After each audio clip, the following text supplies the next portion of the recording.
It was Sunday. I borrowed my wife's car to buy 2 new garden chairs. I was listening to This American Life on NPR and wanted to write down the name of a book they were talking about on the air.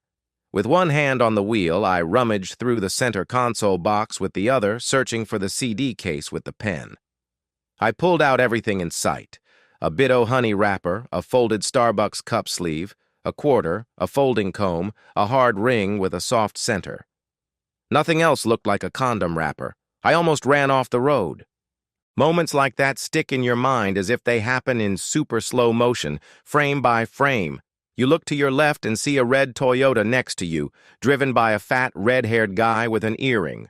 The speedometer frozen at 34 miles per hour. The dust on the dashboard. The light ahead that you know will stay green. The squashed bug on the lower part of the windshield. The protrusions on the CD case scratching your wrist, the moment when you touch the unexpected. Thoughts are harder to organize. Even though you knew it was impossible, you still believed. Is this mine? You believed, is she cheating on you? Thoughts aren't as clear and distinct as images. Was guilt for stumbling upon a dark secret your main thought? Was it fear? Was it because you did something wrong? I pulled into Burger King and bought a medium Coke. I parked in front of the Burger King Customers Only sign and held the Coke in my right hand and the condom in my left. I blinked. I always blink. Everyone always blinks. But this time I noticed that I had blinked. The Coke tasted like nothing but fizz and too much ice. I checked the glove compartment. I checked the trunk. I opened the doors and looked under the seats. I found a small package wrapped in a plastic supermarket bag tucked under the passenger seat where it was hidden unless you looked closely. Inside the bag was a notebook, a small spiral-bound notebook. My heart pounded in my chest as I opened it. The first 2 pages were blank. The next 2 had lists. I counted 32 entries covering 4 months and made it intervals of 4 to 5 days. The last entry was for the next day, tomorrow. August 29th, HY 1:30. One of the entries was crossed out. If I had found this notebook under different circumstances, I probably wouldn't have noticed the lists or thought about their meaning. I recognized the pattern. It was a schedule of my business trips. I recognized the crossed-out date, when I had gotten sick and had to stay home. The condom told me what to believe. Tomorrow at 1:30 at the Holiday Inn, when I'm usually 200 kilometers away from home. I hoped I was wrong, but the condom said no. Okay. Let's assume she's cheating on you. It's been 4 months. This isn't a one-time thing. She's seriously cheating on you. She's keeping a damn list. You're going to lose her. You don't need her. She's trash. You love her. You need to talk to her. You don't want to deal with this. How are you going to find another one? I shook my head, closed my eyes, and realized I was lost. What if she's a whore? What if she's running a side business, but why would she hide it? What if she's in love with someone else? What if it's a woman? I scratched the back of my head. Not knowing anything else, I didn't know how to talk to her. What would she say? I'm sorry, honey. I didn't want you to find out. Oh, God. Forgive me, I'm leaving you. I made a terrible mistake. I'm being blackmailed. I have to sleep with strange men. I don't want to lose you. It's all your fault for leaving me alone. I believed you were cheating on me and wanted revenge. She could have said anything. I found out you're infertile, so I slept with your brother to get pregnant. I'm infertile and don't know it? Why not go all the way? I'm a vampire, and I meet strange men in hotels to drink their blood. I'm a secret agent, and what I do is classified, but I want you to know, dear, that I'm only doing this for my country. I put the condom and notebook back where I found them. When you're really upset, the lower part of your face droops toward the ground, as if gravity is pulling it down harder. I didn't know what to do. I didn't know what to believe. I had read enough about infidelity to know that a woman might have an affair because she was unhappy, which meant that maybe it was partly my fault. My self-esteem didn't collapse. My life wasn't over. I felt pain, anger, sadness, confusion, and in the darkness of those hours, I seriously wondered if I had chosen the wrong path in life, if I was the wrong person, if I needed to change to become someone else. That evening, I pretended everything was fine. When Sherry tried to talk about the book she was reading, I told her I was focused on work, that I had a tough week ahead of me and couldn't shake my anxiety. "Sorry, honey, I'm a little lost in my thoughts." She went to the bedroom to read. I washed the dishes. I started the laundry and busied myself until she fell asleep. In the morning, I got dressed quickly, left the house, and made some business calls from my car. By 10 a.m., I was at the local Holiday Inn. It's an old hotel, the kind where you can park next to your room instead of going through the lobby. Desperate times call for desperate measures. I don't know how to lie. I have a compulsive need to tell the truth. I like to share information. It usually works in my job because I tell people what I know, and it either helps them genuinely connect with me or they treat me well to learn more. I hope it's the former, but I stopped believing long ago that business contacts are real friends. "Hello," I said to the receptionist. "I believe my wife is meeting someone here at 1:30. He barely reacted. "I believe she's having an affair. I want to see who she's with." He looked skeptical. "I just want to look at the security cameras." "I can't do that, sir. With all due respect, you could be crazy. This hotel is responsible for its guests, not you. You could try to harm this woman, and I don't even know if she's your wife." That's right. My first boss taught me that when you do something new, when you enter new territory, you need to give yourself extra time because nothing ever goes as planned. If my life were a detective novel, I would have slipped him $20. But I'm not a tough guy. I'm a negotiator and a manager, and I'm very good at both. We talked to the manager, and he quickly realized that it would be better for the hotel if I watched the monitors in his presence, where he could see what I was doing. If I left, I could watch from outside, and he couldn't prevent me from doing something crazy. The hotel would still be sued, so the best way to minimize the risk was to keep me in sight. I like it when the parties come to an agreement and both get what they want. I bought us lunch at Subway, a classic tuna sandwich for myself and one with chicken, bacon, and ranch dressing for him, parked across the street and returned to the hotel. We watched the local news at noon. I shared the information with him, told him about the notebook and the condom. He told me about his family, his nephew who was in prison, his father's bad heart. We ate our sandwiches and talked about calories and fat and diets. He had tried the Atkins diet. We agreed that the hardest part was not gaining the weight back. We quickly became friends who would never meet again. She arrived at 1:25 p.m. She sat in her car near the rear entrance, furthest from the street. I could see her clearly on the monitor, talking on the phone. She hung up and fixed her hair in the rearview mirror.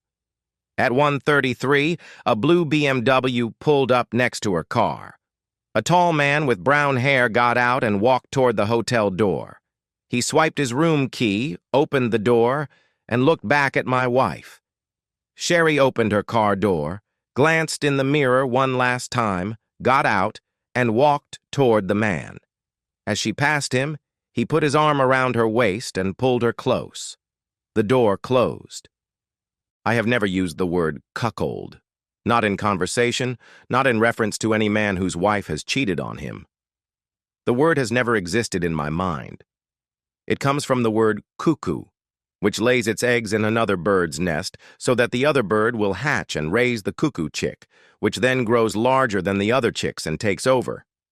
As far as I knew, Sherry wasn't pregnant, so I wasn't raising a cuckoo's egg, but I still felt like a cuckold. At best, she was seeing a guy I didn't know. Someone she met at the gym or through friends. Someone she had a casual fling with that eventually became more serious, but perhaps just ran its course and was never based on love. It's not hard to understand the concept of a fling. We've all been tempted. You can recover from a fling. With work and time, after you acknowledge your pain and understand the reasons behind it, you can commit to a relationship again. The worst-case scenario would be that she slept with my worst enemy. That would be a betrayal that says, I want to hurt you so much that you feel like the dirt I wipe off my shoes. That's impossible to recover from. It's like a knife stabbed in your back and piercing your heart. In the worst case, you start to doubt your ability to judge correctly, that you are attracted to snakes, or that you were deceived by this Delilah who whispered in your ear, plotting your downfall. This was not the best or the worst case. It was an average case, not with a stranger or an enemy. The average case is complicated because it involves two betrayals: the betrayal of your wife and the betrayal of another man. If the other man is your golf buddy or some Joe who is just the husband of one of your wife's friends, then his betrayal is worthless. He's just another jerk. If the other guy is your father or brother, a close relative, then his betrayal may be worse than hers. A wife is not blood. I can beat my brother half to death, but in the end, I'll probably stay with the blood and leave the woman. A wife can be replaced. She slept with my best friend. I saw them on the security camera anticipating sex. She slept with my best friend. Tom betrayed our friendship with my wife. He was the best man at my wedding, and at his wedding, I shared that role with his younger brother. I had known Sherry for 4.5 years, but I had known Tom for 20 since I was 7. He knew what Sherry meant to me. He knew what marriage, commitment, and trust meant to me. It hurt. My new friend, the hotel manager, understood that. We shook hands, and our friendship would never be weakened by petty misunderstandings and would never be strengthened by late-night drinking and basketball. I crossed the street, got in my car, and drove to the golf course. I hit 2 big buckets of balls. By the middle of the second bucket, my mid-irons were flying perfectly. My wooden clubs were crisp. I hit my 4-iron, absolutely crushed it. I held my swing, watching the ball fly, enjoying the moment of perfection. Golf is a damn difficult game, enlivened by moments of absolute clarity. In the heat of the moment, I called Tom at home. "Hey, Peg, how's it going?" "Great. I'm coming home a little early and thought you might like to have dinner together." "When?" "Tonight, tomorrow. Whatever works for you." "Okay. So why not tonight?" "No. I think we should go out." "Okay. Sure. 7 at Ciro's is fine. Yeah. Bye." I crushed that phone like a 4-iron. I called home and left a message. "Honey, I'm coming home early today, so I called Peg and arranged to meet them at Ciro's at 7. I'll call you on your cell." I left the same message on her cell. I got home at 6. Sherry was in the shower. Her gym bag was open on the floor. I couldn't resist looking inside. Nothing. I took out her underwear and smoothed it out, looking for stains. Nothing. "Hey, baby," I called through the bathroom door. "I need to take a shower, too." "I'll be out in a minute." It dawned on me. This could be the last time I could have sex with her before everything came out. Whatever happened next, things would never be the same between us. I took off my clothes, went in, opened the shower door, stepped in, and gently hugged her. "Baby, this feels so good," I whispered in her ear. "I love you," she cried. That was what I wanted to hear. After that scene, I had no doubt that Sherry loved me. She was passionate, involved, living in the moment. She resisted a little. I remembered why I had married her and didn't know what to do anymore.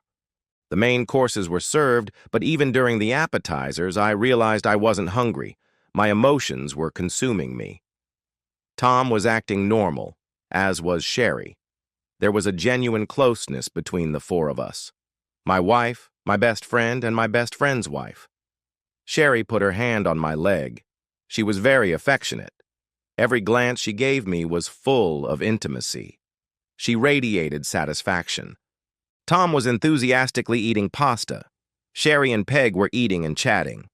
I stared at the chicken and mindlessly twirled a piece of zucchini. The moment had come. Now was the time. For what? For what? "I have a question," I said. "Something's been bothering me." Sherry took my hand again. "Go ahead, ask," Tom said. "What would you do if you found out your best friend was cheating on you?" There was a short pause. What would you do if your wife was cheating on you with your best friend? Another pause. Seriously, if it happened to you, what would you do? I felt Sherry's hand go still. I continued as if everything was perfectly normal. It's happening to someone I know. He told me, and I started to believe him. You're my best friend. If you found out I was cheating on you with Peg, what would you do? Would it hurt more because it was me? Or would you forgive me? Who would you blame? I paused. Just curious. Witty answers only happen in stories. Tom slowly shook his head. Sherry looked down at her plate. Peg was stunned. At that moment, I decided to finish him off. I asked you that question because you're sleeping with Sherry, and I was wondering if I should beat you half to death or what. I squeezed Sherry's hand tightly. I turned to her. And you, my dear, should I throw your fickle ass out on the street or just file for divorce and leave peacefully? The lack of response killed them. I know Peg. She knew that Tom would have jumped on me if I had made fun of him. If I had joked, he would have said, I'd be grateful if I were you that Sherry finally found a real man, or something like that. Some kind of response showing that we were friends who teased each other. He took too long to respond, and Peg knew it. And in an instant, Tom realized he'd screwed up, that Peg had read his reaction. He knew there was no point in covering it up. We need to talk, he began. It's not what you think. But before he could finish, Peg hit him hard across the face. It was another one of those moments when time slows down. I started to enjoy it. I remembered the school bus crashing into the garage, and it seemed like the open black mouth widened in slow motion. I remembered Tom and I talking in his bathroom about the girls we liked. I saw us playing ball and fighting with the Cowell twins behind the oak tree. I heard the endless arguments all at once about who was the best runner, how to unhook a bra, whether it was better to be a Formula One driver or a movie star. You're a fucking bastard, damn fucking bastard. Peg hit him again, this time with both hands. She pushed him, and he cringed. I was still holding Sherry's hand. She froze. Peg jumped out of the stall, grabbed her purse, spun on her heels, and quickly left. I was calm. Mind paying the bill? I asked Tom. You can keep the change. I stood up and turned to my wife. Coming, honey? Sherry slipped out of the stall and followed me to the car. The first words Sherry uttered were, I'm sorry. I'm so sorry. Nice. You're sorry you got caught? Sorry you hurt me. I was getting angry. Sorry you ruined our marriage? Sorry you hurt one of your best friends? Sorry you destroyed my oldest friendship? Sorry for what? What exactly are you sorry for? Sherry cried, not hard, but sincerely. Tears streamed down her cheeks. I kept driving. She started to speak, but I raised my hand to stop her. She pressed her palm to her forehead and closed her eyes. She was sobbing. I stopped the car. You can get out now, I said. She looked out the window. I was in front of her parents' house. No, she said almost in a moan. Get out! Get out! Or I'll throw you out! I tapped the steering wheel. Suddenly I shouted, Get out! I didn't look at her as I drove away. When I got home, I planned to pour myself a strong drink and watch TV until I fell asleep. But instead, I broke down. I opened Sherry's closet and stared at her clothes. I started ripping hangers off the rod, scratching buttons, trying to tear the seams. I went to the kitchen and came back with a kitchen knife and a large glass of Dewar's whiskey. I stabbed her clothes with the knife, plunging it into the fabric, cutting and tearing. I got drunk. I lit a fire in the fireplace and threw our wedding album into it. I gathered up a handful of her underwear and threw each piece into the fire, watching it burn.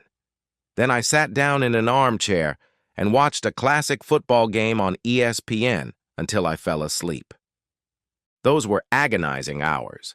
That period of time when every moment is filled with meaning and none of it is good. I was crushed. I felt drawn to the dark side. Now I could understand why people commit suicide, why jealous lovers kill those they love. I realized that on the other side of love lies anger that is just as deep. Morning brought calm. The house was clean except for the bedroom, where pieces of Sherry's clothes were scattered around her closet. I left them where they were. In the fireplace, I saw the charred remains of our wedding album, straps and clasps from burned bras, and a tie from a nightshirt. My mind was blank. I was no longer angry. I took a shower. As the water ran down my body, I remembered making love to Sherry last night. It became clear to me that my life had changed forever. I wondered why it didn't matter more to me. What are you going to do? That can be a small question or a big question. I've gotten used to turning big questions that have no answer into small ones by breaking them down into pieces I can handle. Go back to Sherry? Big question. When and how do I see Sherry? Small question. What do I do about Tom? Big question. When do I see Tom? Small question. I called Tom on his cell phone. He answered, which surprised me because I was sure he had seen my number on the display. "I'm really sorry," he said. "Explain." "It just happened. It was just flirting, nothing more. And then one day I ran into her at the mall, came over to your place, and it just happened." "How long?" "I know how long. I just want you to confirm it." "Almost 5 months."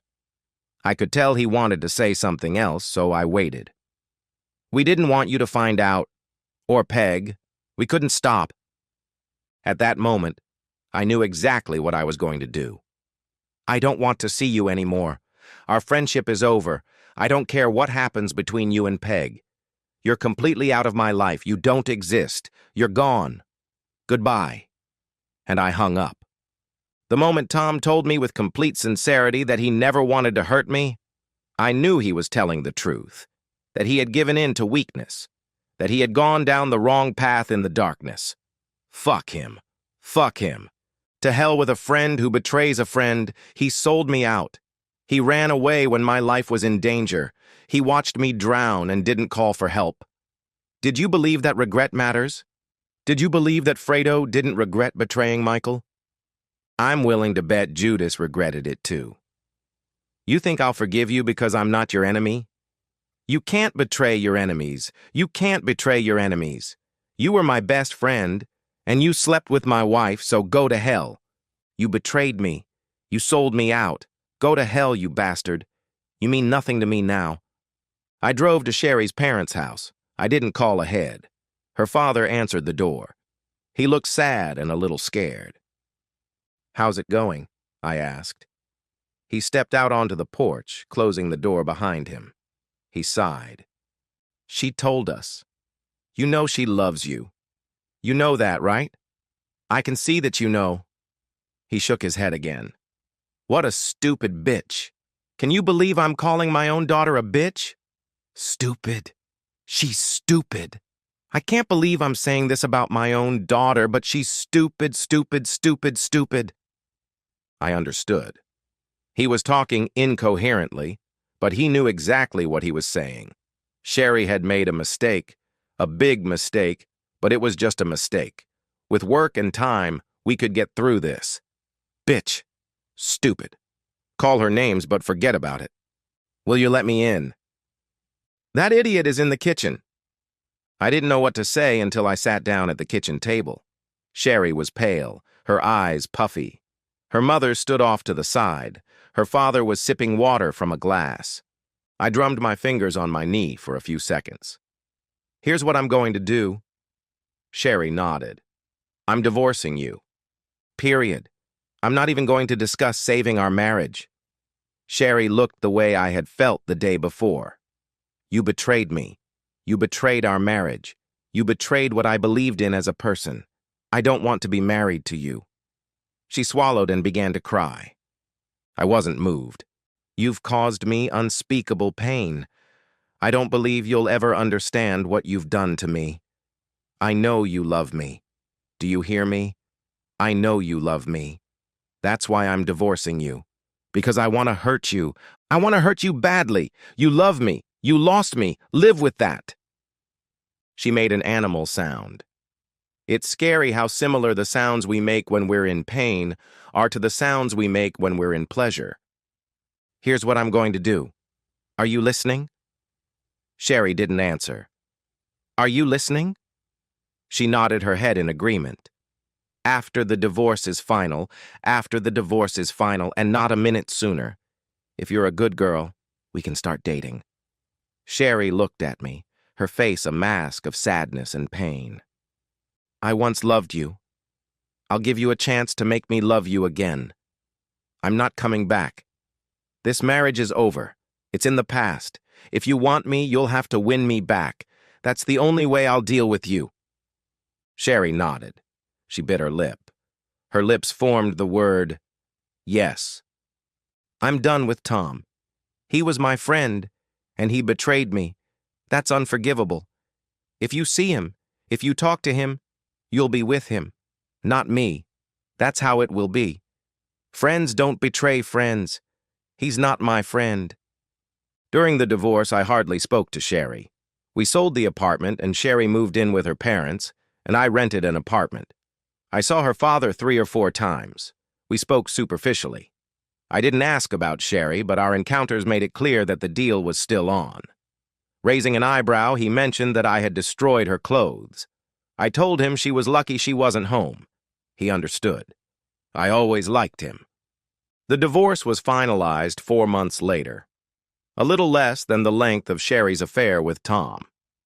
Peg called me twice in the days after the restaurant scene. I waited outside her house until I saw that she had left, then left her a message saying that Tom was out of my life for good, and so was she. I told Peg that I was divorcing Sherry and that I would be ready to start over only if she didn't contact Tom or her. She never called again. I found out from friends that they were seeing a therapist. I didn't want to be around when the divorce was finalized, so I went on an adventure vacation to hike and climb mountains in Chile. I had a great time. The physical exertion completely cleared my mind. Sherry left a message on my work voicemail asking to talk. I called her from the taxi that was taking me home from the airport. "Hi," I said. "Are you still interested?" The experience of cheating and divorce had made me more direct. "I thought you'd call. I just got back to town. Are we going to do this or what?" "Can we talk?" "When? Where? What are you doing this afternoon? Want to meet for a drink?" "Anywhere but Cairo's." She waited in the cab with a glass of water in front of her. I got in. We looked at each other. I nodded. I didn't waste any words.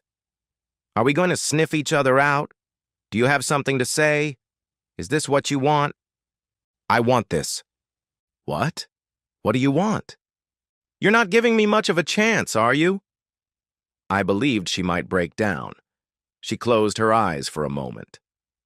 "Should I say I'm sorry? Tell me what to do." I tugged at my ponytail, smiled to myself, leaned forward and said, "You have to make me fall in love with you. You've done it once before. It's good and bad. I mean, I know most of your tricks. So you might have to try a little harder, but on the other hand, you know a lot about what I like, so you have the advantage."